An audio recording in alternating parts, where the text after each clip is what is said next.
This is English shorthand dictation number 249. Dictation speed 120 words per minute. Ready? Start. Honorable Chairman Sir, I take this opportunity to raise an important issue to stop privatization of public sector banks. The Honorable Finance Minister, in her statement last month, mentioned about disinvestment in two public sector banks. Since the banks were incurring losses earlier, the government took a decision to merge the banks to revive them. Now, if we privatize the banks, they will look into their own monetary benefits.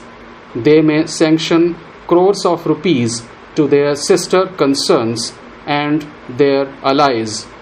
What will happen if the loans that are sanctioned to some companies result in bankruptcy? What is the guarantee for the depositors? There are about 8 lakh bank employees. What is the job security for them? There are almost 5 lakh retired employees who have been requesting for ages about their pay revision. Still, their request has not been accepted, but the banks have lakhs of crores of rupees in their corpus fund. Why can the government not implement the pay revision? I would request the government to stop privatizing the public sector banks. Sir, I agree with the point raised by my honorable friend that states are making slow progress in taking the central share from Delhi. There is a basic reason. We are in the age of transparency. The Ministry of Finance has introduced a new pattern of disbursement to all the line ministries in the Government of India, and all the line ministries are also persuading the respective state governments to work in a more transparent manner. The Government of India releases the fund when states deposit their 40% share to the respective department. States have their own financial structure. A lot of states are taking a progressive stance. A lot of states have their own way of functioning. The Finance Ministry and all the line ministries are persuading the state governments. This is a transitional phase. I hope that by the end of this financial year, there will be a substantial improvement in all these areas. This is a new pattern which the Government of India is following.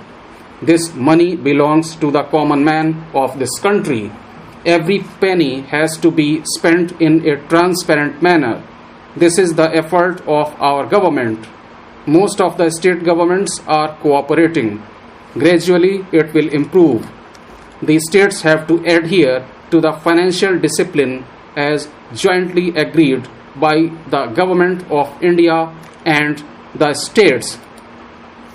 Sir, I would like to say that there has been no effort from the Government of India to develop the rubber industry in recent years in my constituency.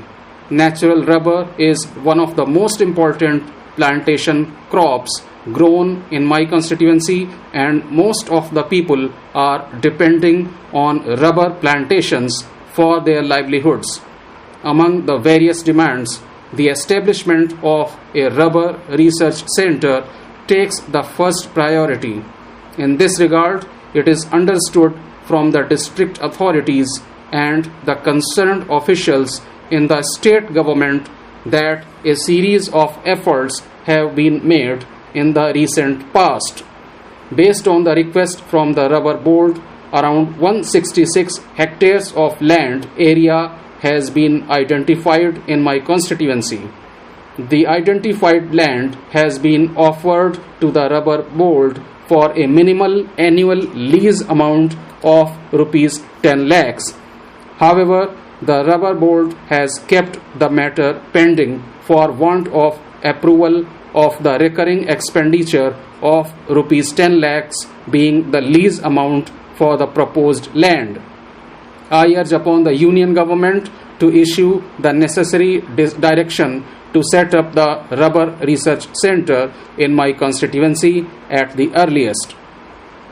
Sir, last week this House discussed the demand for grant relating to railways, which is the largest public transport network in our country.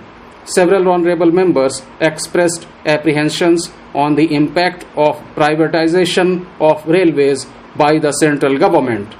Today, the discussion is about another significant public transport system, that is the national highways. Tomorrow, we are going to discuss shipping and civil aviation and the basic requirements for it. Sir, this government is implementing privatization policies here as well. The big ports, airports, and air services, including Air India, have been privatized. The central government has transformed itself into a dealer of privatization of this country's primary assets. I would request the Honorable Minister to kindly look into it and take steps to save our roads, which are the nerves of our public transport system. I have faith and confidence in him. I appreciate his sincerity. I am grateful to him for allocating a sizable amount in the budget for important projects of this government. In India, we are heavily dependent on road transport both for freight and passenger movement. As per the latest data, over 70% of freight traffic and about 85% of passenger traffic is dependent on road transport. This shows the importance of increasing the road transport infrastructure. This overdependence on road transport in both passenger and freight sectors makes it absolutely necessary to maintain our roads and highways in good condition with all amenities. The Government of India has privatized the air traffic sector, and privatization in railways is also progressing. Now, the only major traffic system remaining with the government is the road transport. Hence, I request the government to seriously consider this and prepare and implement projects to meet the demand of road traffic for a period of at least coming 30 years in a mission mode. The government should implement the projects within next 5 years. I would like to suggest that the government should give top priority to highway projects in order to upgrade the quality of the existing highways to international level by providing all modern facilities and also make them capable of addressing the growing needs of the next 3 decades. The main objective of the highways is to reduce distance and time between the major cities and to carry majority of the freight traffic on roads. This will include development of bypasses, bridges and flyovers. A major portion of our roads are not suitable to meet the growing demands of the country. Though the number of vehicles is increasing every year, our investment on roads is far below the requirement.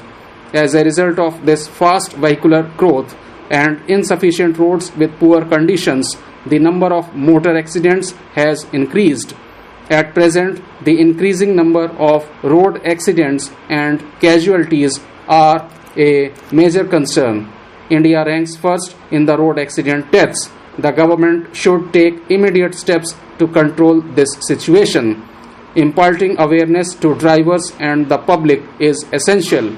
Similarly, steps should be taken to include traffic rules in the curriculum of schools and colleges. I still remember some lessons that I had learnt during my school and college life. The government may also consider developing other modes of transport like waterways and sea routes after providing sufficient connectivity with the existing network of roads and railways. Sir, whenever we talk about the word infrastructure, the first few words that come to our minds are roads, highways, and transport. Today, we are discussing the demands for grants of the Ministry of Road Transport and Highways. India has the second largest road network in the world.